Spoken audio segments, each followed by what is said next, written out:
Ahora vamos a conocer un poco sobre las redes sociales y el lenguaje virtual. ¿A qué nos referimos con esto? Porque cuando, por ejemplo, se suceden estos debates, estas controversias y que se dan a nivel de redes, ¿no? En los foros, en los blogs, todo el mundo opina y hay como un choque de culturas. Pero ¿quién mejor para explicarnos sobre este tema que Liliana Galván, que es decana de la Facultad de Ciencias Humanas de la UPC?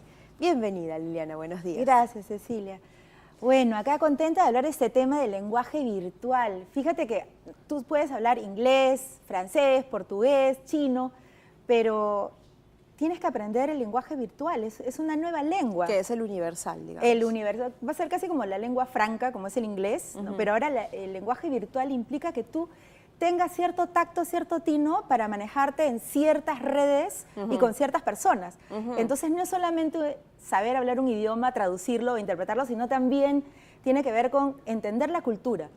Y hay personas que, por ejemplo, interpretan de una manera algo que se pone en el Face, supongamos, y hay personas que lo interpretan de otra manera. Y a veces hay interpretaciones que tienen que ver con las diferentes generaciones que van estableciendo relaciones en estas redes. Entonces es todo un lenguaje con características culturales que tienen que ver género, tiene que ver generaciones, abismos entre generaciones y en formas de pensar y de ver, ¿no? Como por ejemplo. Hay de repente, no sé, una persona madura, de mediana edad, publica algo que para una generación, no sé, más joven, de repente puede no tener tanta importancia. De repente un joven pues publica algo, cambié de relación o algo así, y de repente para otras personas es un drama, y para esta persona no.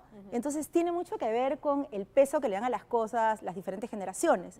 Entonces tú a veces tienes que entender la psicología de la red, ¿no? Y cómo las personas, el grado de importancia que le dan y el grado de apariencia que puede tener un mensaje, cuánto quiere impactar de repente a los demás con un mensaje, es de verdad, es pura apariencia, es una imagen pública, es una imagen real. O sea, en ese sentido hay mucho que interpretar. Este tema también se puede prestar un poco para interpretarlo cuando, por ejemplo, digamos, sucede algo en los medios o se suscita un problema, ¿no? Entonces, antes, ¿no? Era, digamos, el cargamontón que se podía dar a través de los medios, de la prensa, ¿no? Que era generalmente la voz del pueblo, ¿no?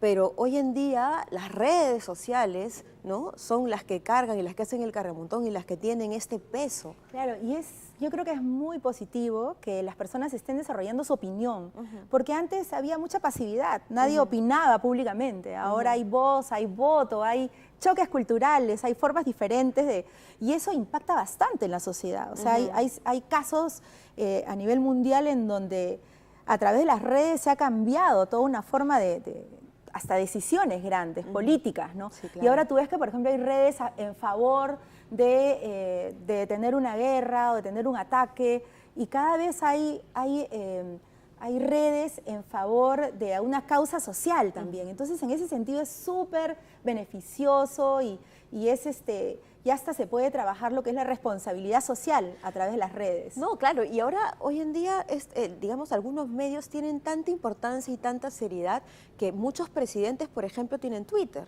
¿no? Y comunican algunas cosas que, digamos, antes, pues, de repente requerían, pues, todo un protocolo, ¿no? Pero hoy es mucho más fácil, es mucho más rápido, mucho más directo y llega a todo el mundo y lo hacen a través de Twitter.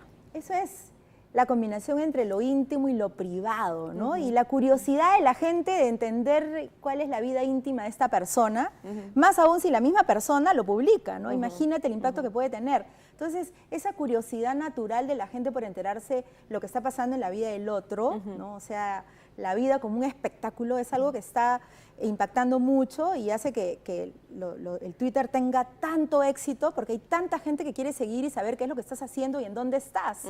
Entonces, definitivamente estamos también viviendo el peligro de diferenciar qué es lo íntimo, qué es lo privado, ¿no? Y ahora los jóvenes son los que más dificultad tienen porque empiezan a publicarlo todo. Sí, y en ese sentido se arriesgan porque no saben cuáles son las fronteras, ¿no? de lo que es público y de lo que es propio, lo que está en su zona pues oculta, no personal. Yo sé que aún no hay, creo, un estudio, pero sería muy interesante también, digamos, analizar el tipo de personalidad, ¿no? Por ejemplo, ¿quiénes son aquellos que son más proclives a publicarlo todo, ¿no? Como tú dices, si bien es cierto son los jóvenes, pero también dentro de los jóvenes tiene que haber algún tipo de personalidad, algún perfil, ¿no?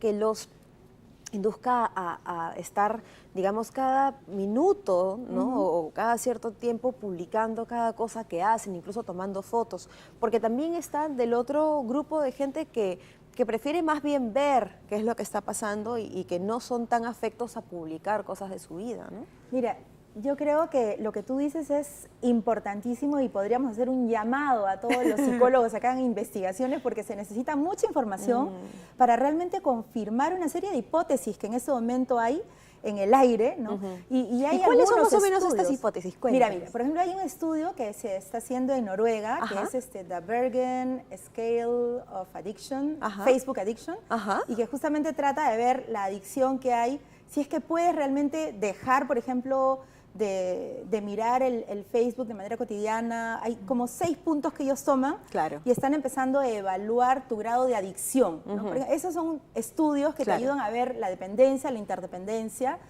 y ahí, por ejemplo, se está viendo qué tipo de personalidades pueden ser mucho más adictas. Por otro lado, por ejemplo, hay otros estudios que te dicen que las personas que tienen dificultades para establecer relaciones sociales, interpersonales, de manera presencial, entonces son las que a veces tienen mayor facilidad para hacerlas online. Entonces, si online les funciona, van a preferir relacionarse online que de manera presencial. Entonces, ahí sale la hipótesis pues, de que de pronto personas un poquito más intro se sienten más cómodas, más introvertidas o mucho más reservadas, se sienten más cómodas en las redes sociales. Pero son hipótesis, cosas que se tienen que seguir investigando y corroborando, ¿no? Porque realmente este tema de las nuevas formas de relacionarnos está generando diálogos entre culturas y entre tipos de personalidad, definitivamente. Claro que sí. Ahora, cuando dices diálogos entre culturas, quisiera ahondar un poquito más en eso. Tú te refieres a que hablabas en un principio de un idioma universal, que es el idioma virtual. ¿En qué consiste esto?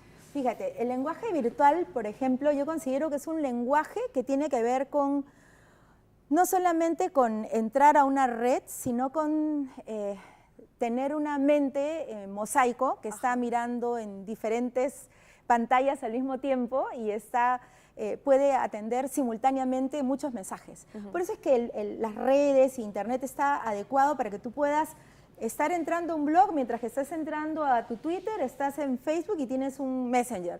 Entonces, eres simultáneo y eso, por ejemplo, esa facilidad. Y además tienes el teléfono que te vibra. Y te vibra, fantasma.